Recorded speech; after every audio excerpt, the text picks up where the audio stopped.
আই গ'ল big breaking news. জানুৱাৰী মাহত অনুষ্ঠিত হ'ব পঞ্চায়ত নিৰ্বাচন ঘোষণা কৰিলে মুখ্যমন্ত্ৰী হিমন্ত বিশ্ব শৰ্মাই। পঞ্চায়ত নিৰ্বাচন এইবাৰ দুটা পৰ্যায়ত সম্পূৰ্ণ হ'বলৈ গৈ আছে। 30 ডিচেম্বৰত প্ৰকাশ পাব ভোটাৰ তালিকা।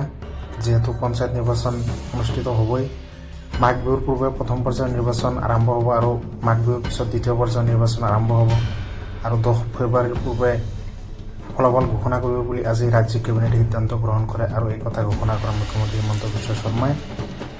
ৰাজ্যিক নিৰ্বাচন আয়োগৰ তথ্য অনুসৰি এইবাৰ 420টা জিলা পৰিষদ, 185খন আঞ্চলিক পঞ্চায়ত আৰু 2195খন গাঁও পঞ্চায়ত থাকিব।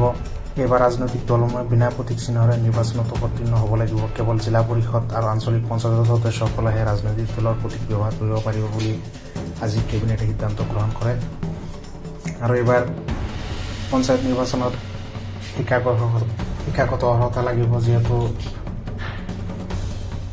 পঞ্চায়তৰ সদস্যসকলৰ পৰাই সভাপতি নিৰ্বাচন কৰিব। সেয়েহে নিম্নতম অৰ্হতা হায়াৰ ছেকেণ্ডেৰী পাছ আৰু মেট্ৰিক পাছ লাগিব। এই কথা আজি সিদ্ধান্ত গ্ৰহণ কৰে।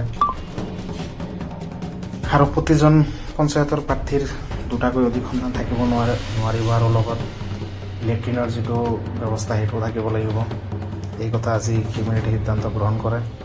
এয়া খুব ভাল সিদ্ধান্ত। আমি বহুত আমাৰ মেম্বাৰসকলক দেখা পাওঁ, সিহঁতে নিজৰ চহীও নাজানে।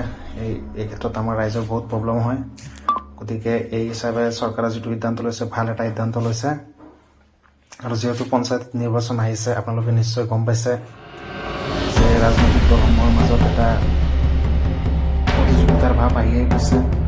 মেল মিটিং, বজাৰ চক আদিত অকল পঞ্চায়ত নিৰ্বাচনৰ আলোচনা হোৱা বুলি আপোনালোকে গমেই পাইছে। গতিকে এইবাৰ পঞ্চায়তৰ নিৰ্বাচনত যিহেতু মেম্বাৰসকলৰ প্ৰায় পঞ্চায়তৰ সভাপতি নিৰ্বাচন কৰা হ'ব, গতিকে এইবাৰ খেলটো অকণমান যোদ্ধা হ'ব বুলি